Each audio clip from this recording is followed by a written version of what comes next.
چارسدې ته سبا له وزیر اعلی راځي، موږ هغه ته خوش آمدید هم ویو او دا فلای اوور دا افتتاح به کوي. خو څنګه چې تاسو ته پته لګي چې دا فلای اوور د 1 ارب 30 کروڑ روپو دی په قول د شکور خان د پی ای او دې کې 20 کروڑ ریلیز شوي، هغې باندې دا کار وشو. نو موږ دا ویو چې دا کم 1 ارب 30 کروڑ روپے دی، نو که دا داسې هر بجټ کې دا دغه کې 20 کروڑ روپے دی ته ځي، نو دا کم از کم د 6 سال منصوبه شوه.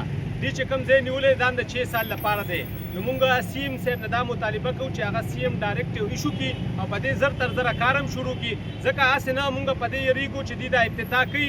څنګه چې دې نه مخکې دوی د میډیکل کالج افتتاح وکړه، په شپږ اته کاله کې د چارسدې میډیکل کالج جوړ نه شو.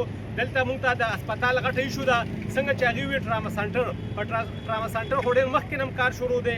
کوم چې بلډینګ و د لایف سټاک هغه هم خالي کړی دی. نو موږ دا ویو چې صرف وعدې نه او افتتاحګانې چې په دې عملي کار شروع شي، په ټراما سنټر شروع شي. د چارسدې په 20 لاک آبادي ده، دلته چې کوم هسپتالونه دي په هغې کې د ډاکټرز کمې دي، د پیرامیډکس کمې دی، پکې دلته ټیکنیکل سټاف کمې دی. نو موږ دا ویو چې پکار دا و چې د امپیګانې مېنېګان دلته یو کیمپ لګولی او د دې خلکو نه دا ډیمانډ دا کړو چې په چارسده کې کومې غټې ایشو دي، کومې غټې مسایل دي چې په هغې کار کړی و.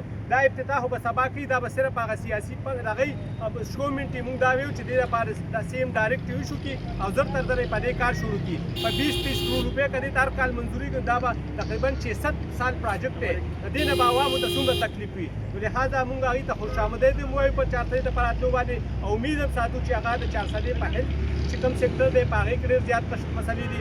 دلته د انفراسټرکچر چې کومه غټه مسله ده د روډونو، او دلته هغې چې څنګه دلته کارونه سم پی ټي آی دلته 13 سال حکومت دا وکړو، 4-5 سال یې په وفاق کې وکړو، خو د چارسدې یو مقصې محرومي ده څنګه چې مخکې وه. موږ امید ساتو چې دا صرف سیاسي وعدې نه وي او په دې عملي کار وشو.